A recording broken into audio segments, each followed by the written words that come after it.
We're here with Mr. Charles Hagy for our next video segment of Middle School 101. So, Mr. Hagy, thank you for being here.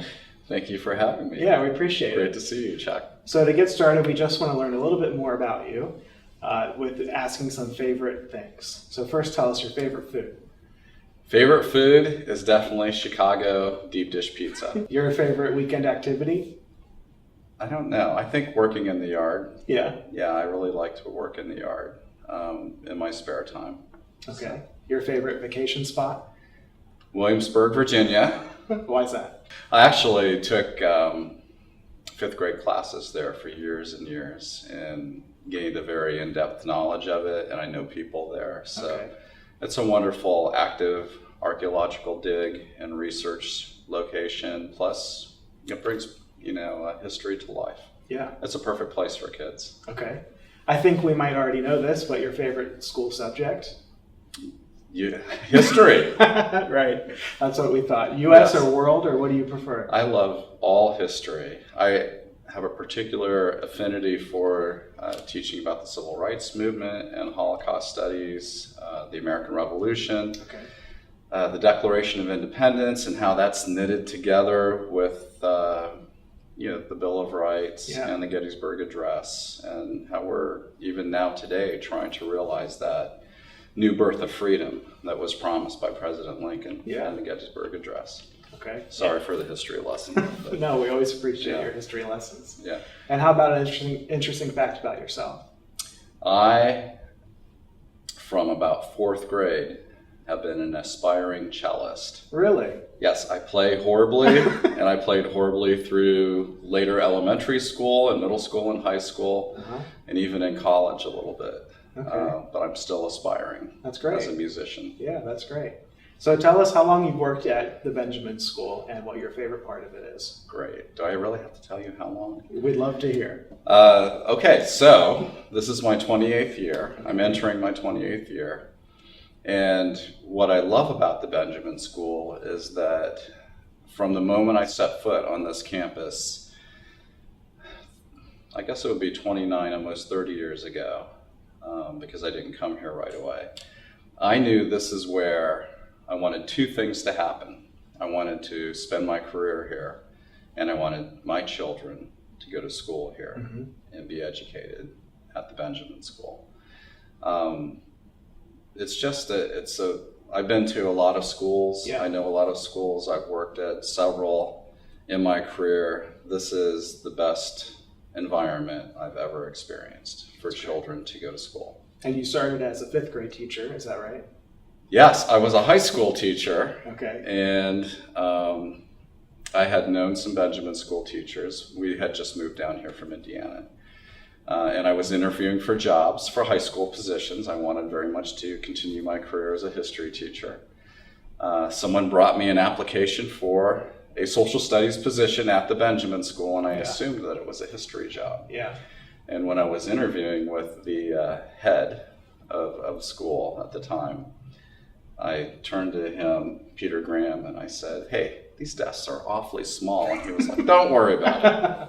We have small kids, So I ended up being hired as a fifth grade history English teacher. Okay. And it was really the best thing I've ever done. Yeah.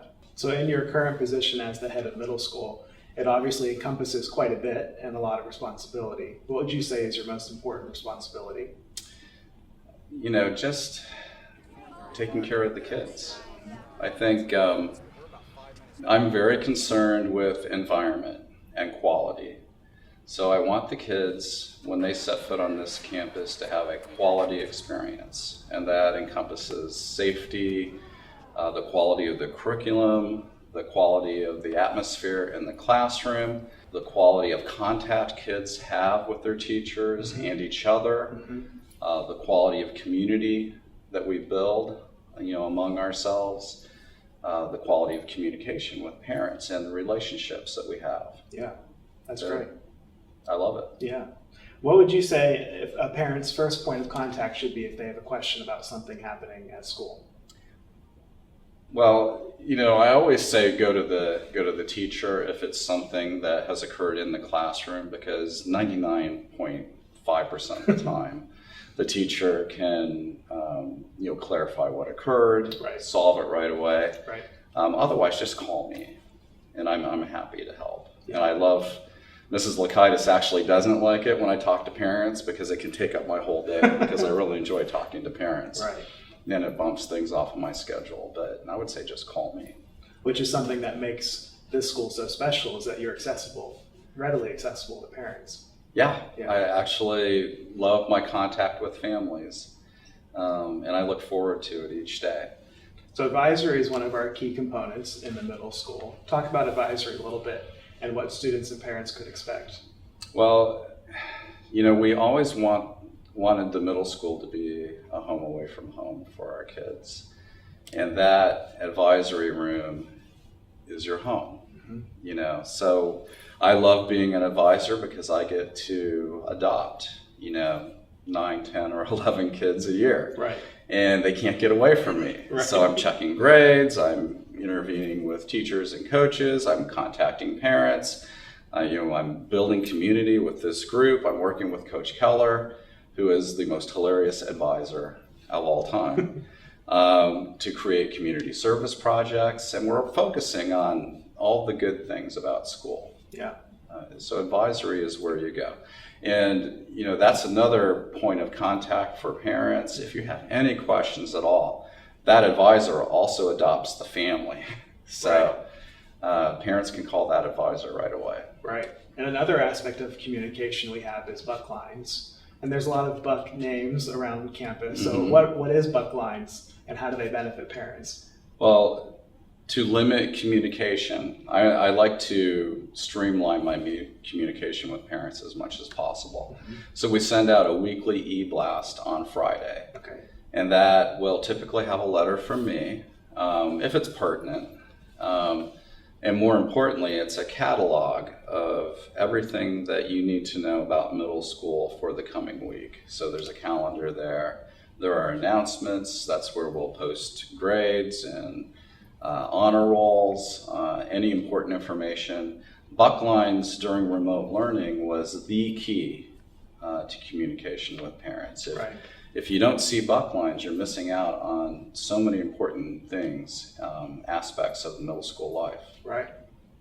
There's a lot of school choice in Palm Beach County. There's lots of public and private and charter schools available. So what makes Benjamin so special, in your opinion? Benjamin just can't be beat. And I'll tell you why. Because if you want your child to grow in self-esteem and to learn how to do that well, because that was a big concern of Mr. and Mrs. Benjamin, you will learn how to work and you'll learn how to do good work no matter what you are doing. If that is academic work, if that is work in athletics, if that is work learning to understand other people through studying a world language, if that is work studying an instrument and learning to appreciate the arts, or if that is work on yourself through studying our core values and learning really how to lift others up and treat other people well and advocate for yourself and others, then this is the place to come. We prepare kids for college better. I put my reputation on it, on this than anyone else, but even more so, we prepare kids for life. Right. So if you could leave our viewers with one last thing, what would you like to tell them? This is a pivotal time in history. We've been dealing with health issues regarding the pandemic. We've been dealing with issues regarding who we are as a country and how we should move forward. I would want to be a member of this community during this time. I would want to be in contact with the teachers at this school and the administrators at this school, and I would want my child to be here during a time like this so that we can have those important conversations and mentor and guide each other through this time. So, that's what good schools do, and that would be my parting message. Also, I would like to thank the parents for their support during this time.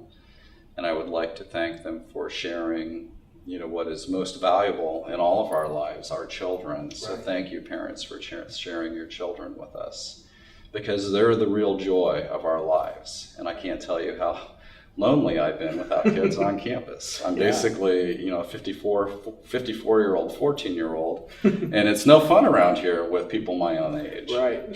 So I want the kids back on campus as soon as possible. Well, thank you for your time. We appreciate it and the information that you provided. And thank you for tuning in to this series of Middle School 101. See you next time.